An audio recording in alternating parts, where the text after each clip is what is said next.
Bienvenue sur le podcast Il est temps de vivre. Mon nom est Audrey Chéneau. Je suis ravie, heureuse et excitée de te retrouver pour cette deuxième saison. Tu en as marre de ta situation. Tu as l'impression que tu ne pourras jamais t'en sortir. Quelle que soit l'expérience de vie que tu as vécue ou que tu vis actuellement, dans cette nouvelle saison et de manière très originale, je vais t'apporter une vision différente des choses. Car oui, on peut tous changer l'histoire qu'on se raconte. On peut changer nos perceptions et passer du mode victime au mode artiste de sa vie. Cette saison, quelques invités surprises continueront de nous accompagner. Alors, je te laisse découvrir et j'ai hâte que tu me racontes comment tu kiffes ta vie. Bonjour à tous et bienvenue sur le podcast Il est temps de vivre. Je suis Audrey Chéneau, coach en kiffance et je suis ravie de vous retrouver pour ce nouvel épisode. On en arrive à la lettre L et pour la lettre L, alors là, vous avez eu plein d'imagination, il y avait plein de mots, liberté, love, lumineuse, lumière. Et du coup, j'ai décidé de me faire plaisir, j'arrivais pas à garder qu'un seul mot et donc j'ai décidé du coup d'en prendre deux. Donc vous allez découvrir aujourd'hui le premier. Le premier mot qui me paraît hyper important, notamment suite à ce qu'on a vécu ces 2, 3 dernières années, et parce que j'y ai beaucoup réfléchi à cette notion-là, ça va être la liberté. Et la liberté, c'est un concept qui peut vraiment avoir différentes significations en fonction du contexte et de la perspective. Et en général, on va dire que la liberté, ça se réfère à l'état d'être ou à l'absence de contraintes ou de restrictions. Ce qui est intéressant, c'est d'aller voir sur les différents plans, c'est-à-dire que sur le plan politique, en fait, la liberté peut signifier le droit de chaque individu à l'autodétermination, l'autonomie, l'exercice de ses droits civils et politiques. Ça peut inclure la liberté d'expression, liberté de religion, liberté de réunion, liberté de presse, liberté de vote, etc. Sur un plan personnel, la liberté, ça peut signifier l'autonomie de chaque individu pour prendre ses propres décisions et choix de vie, sans être limité par des pressions sociales ou culturelles. En fait, la liberté peut aussi se référer à un état d'esprit, une attitude, comme la liberté intérieure, la capacité à être libre de ses peurs, de préjugés, des conditionnements, finalement, toute chose qui va nous limiter au niveau mental ou émotionnel. Et du coup, j'ai beaucoup réfléchi parce que, avec le confinement qu'on a vécu, beaucoup de personnes ont dit: «J'ai perdu ma liberté» et cetera. Et bien évidemment, il y a eu des restrictions. Bien évidemment, on a été limité. Pour autant, pour moi, en fait, ça va dépendre où on va placer notre liberté et c'est hyper important. Souvent, j'entends les gens autour de moi placer la liberté sur avoir telle ou telle chose, pouvoir faire telle ou telle chose. Et en fait, je me suis rendu compte que probablement que je souffrais moins des restrictions parce que pour moi, la liberté, je ne la place pas à ce niveau-là. Pour moi, la liberté, c'est la liberté de penser. Quoi qu'il arrive, en fait, ma liberté, elle va se placer dans la pensée parce que c'est la seule chose que je contrôle. Le reste, l'extérieur, je ne le contrôle pas, en fait. Donc, j'ai pas de prise dessus et du coup, placer la liberté dans ce que je peux faire, euh, ou avoir, c'est du coup tendre le bâton pour me faire battre en donnant l'occasion que ça n'arrive pas. Alors qu'en la plaçant dans ma tête, je m'ouvre un champ des possibles. À une époque de ma vie, suite à un accident de voiture et à un médicament qui m'a été donné auquel j'étais allergique, je me suis retrouvée paralysée de tout le corps. Je ne saurais pas dire le temps, on va dire quelques minutes. Je ne suis pas restée paralysée, mais à ce moment-là, si on place la liberté dans ce que je peux faire, on perd toute liberté. Est-ce que j'ai envie de vivre une vie sans liberté? Non, absolument pas. Par contre, si je place ma liberté dans ma tête de croire tel ou tel truc ou de m'autoriser, à ce moment-là, c'est carrément différent et ça change tout parce que du coup, ben même si je suis paralysée par mon corps qui ne me laisse pas faire certaines choses et qui donc il y a des restrictions, bah finalement j'ai la liberté de penser et de faire d'autres choses. Donc moi, en tous les cas, par rapport à ce que j'ai vécu, notamment quand j'ai eu le Covid et que j'étais alitée pendant presque un mois, bah ma liberté, elle n'était pas placée dans ce que je pouvais faire, elle était placée dans ma tête. Et pour moi, ça me paraît super important. Ce qu'il faut retenir de toutes les manières, c'est que se sentir libre, ça peut vraiment varier d'une personne à l'autre en fonction de ses besoins, de ses expériences de vie. J'aimerais vous partager quelques petits tips qui, pour moi, peuvent vous aider à vous sentir plus libre. Parce que je pense que vraiment, il y a beaucoup de personnes qui souffrent de cette sensation, cette croyance, cette perception ou cette histoire qui se raconte, vrai ou non, peu importe, de manque de liberté. Et en fait, la première chose, ça va être d'identifier ce qui vous limite, où là, vous avez la sensation d'être limité. Et est-ce que cette sensation, elle est réelle ou c'est lié à une croyance limitante? C'est lié à une habitude négative? Est-ce que c'est lié à une personne toxique? Est-ce que c'est quelque chose que je peux changer? Ça va être aussi, ce qui va vous aider à vous sentir plus libre, ça va être de définir vos valeurs. Pour le coup, vos valeurs telles que le respect, je parle pas des valeurs de vie comme je parle souvent, dont j'ai un atelier. Je parle vraiment des valeurs telles que le respect, de la bienveillance, l'amour, la générosité. Pourquoi? Parce que ça va aider à prendre des décisions en accord avec soi-même, qui correspondent à nos besoins, à nos désirs. Et donc ça, bah, ça va nous aider aussi à nous sentir plus libres. Et pour moi, bah, la liberté, c'est prendre des risques.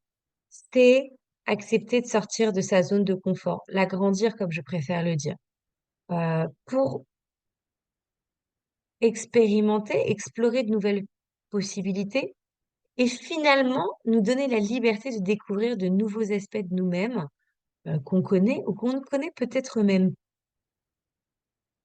Un autre point, qui moi m'aide à me sentir, qui m'a libérée de nombreuses choses, je vais même aller plus loin dans ce que je vais dire, c'est cultiver la gratitude.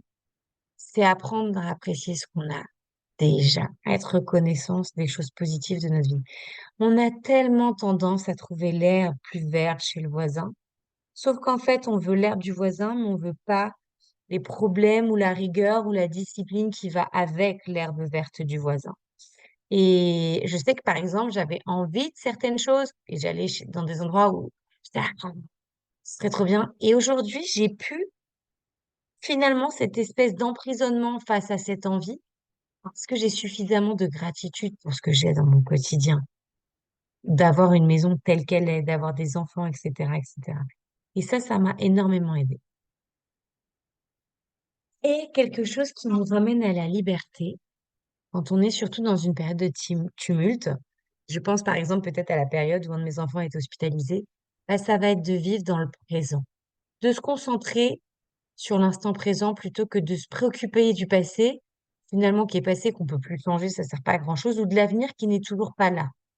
Et en fait, je me suis rendu compte que ça permettait de réduire le stress et que du coup, ça offrait la liberté de pouvoir vivre mieux les choses du quotidien, ou en tous les cas, ça offrait une liberté de champ des possibles.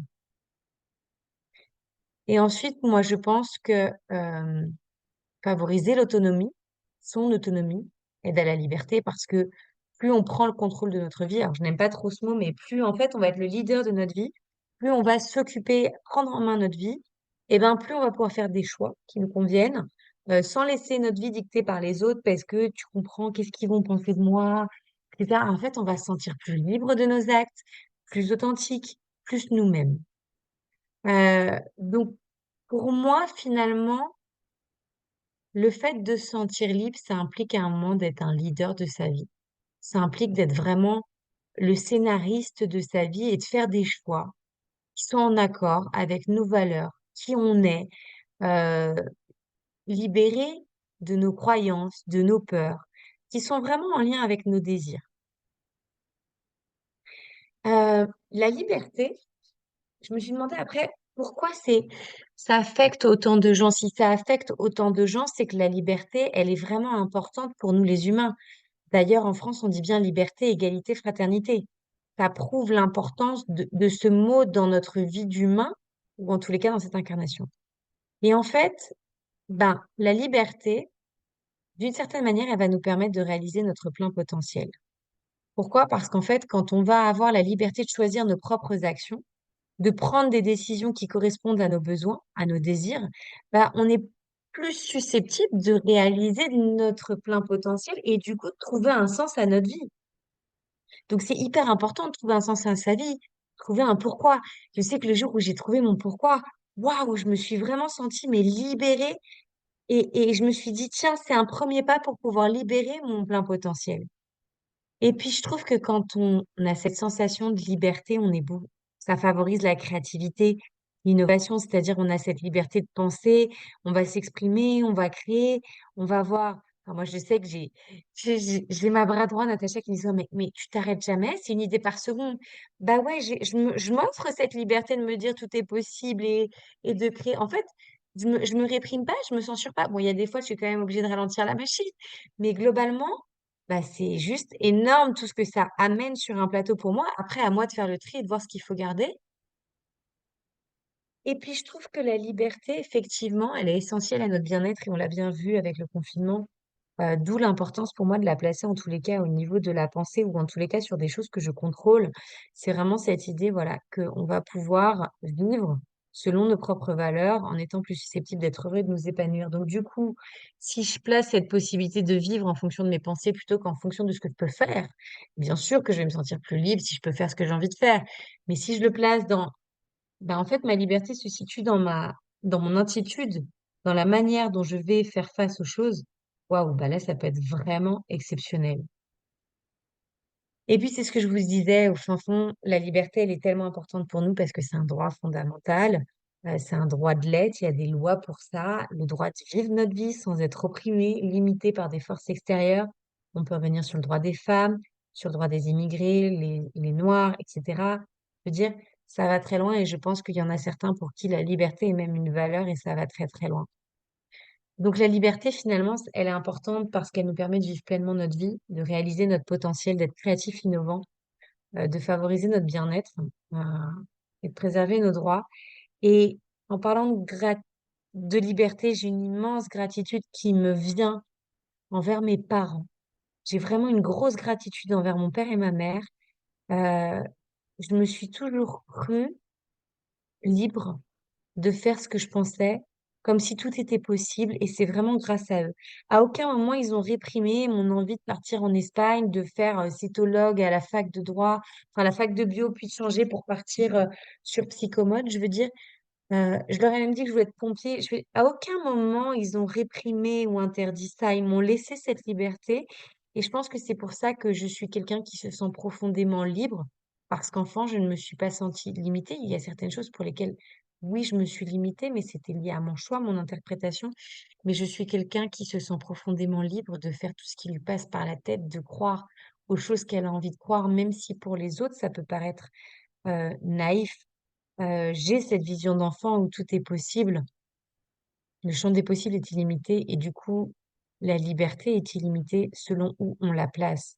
Donc j'ai envie de vous inviter à réfléchir pour vous, c'est quoi la liberté? Elle a quelle place dans votre vie? Quelle importance vous lui donnez?